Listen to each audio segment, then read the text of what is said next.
Hey guys, Reese here, and this video is about the 3 do's and don'ts in the PalFish classroom. So let's go check them out. Okay, so the first thing that we should always remember is to remain in camera view. Now, this means that when you're teaching a lesson, try not to go out of the camera view because the parent or the child might not know what the teacher is doing. So, for example, if you have a prop that you need to get, a good piece of advice is to have it close by so you can always stay in the camera view, grab your prop, and you're all good. As long as you're in that camera view, it's professional and it provides a good learning environment for the child and the parent will be happy.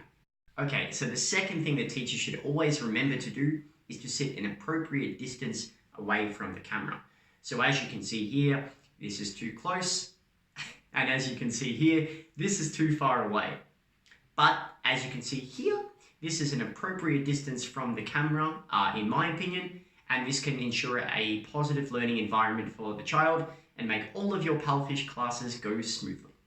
Okay, so the third thing is to always maintain decent posture in your classes. So, don't do this, don't do this, don't do this.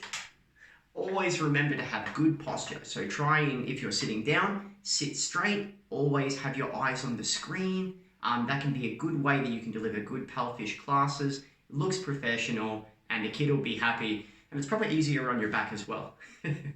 Okay, now let's get on to the 3 things that you shouldn't do in your PalFish classroom. Okay, so the first thing that you shouldn't do in your PalFish class is to lie down.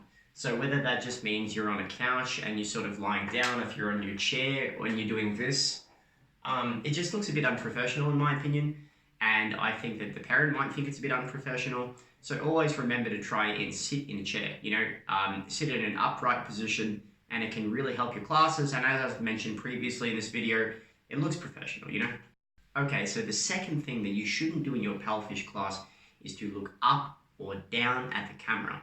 So this is an example of looking up at the camera here.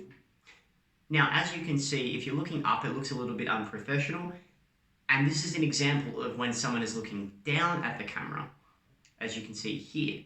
And if you're looking, downwards at the camera and, thus downwards at the student, it can be a little bit scary for them. So always remember to sit level, have your eyes focused on the camera, and then that can be a good way to ensure a positive learning environment.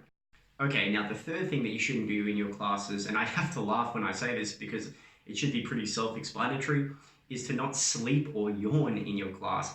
Because if you're going like this, the parent and the kid, they're going to think you're a little bit, tired, or you're not interested in the class or the lesson or them.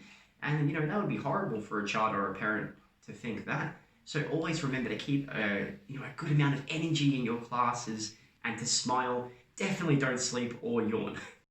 Okay, now I hope everyone has enjoyed this video about the 3 do's and don'ts in the PalFish classroom, and it can help you on your PalFish journey. Have a great day, everyone.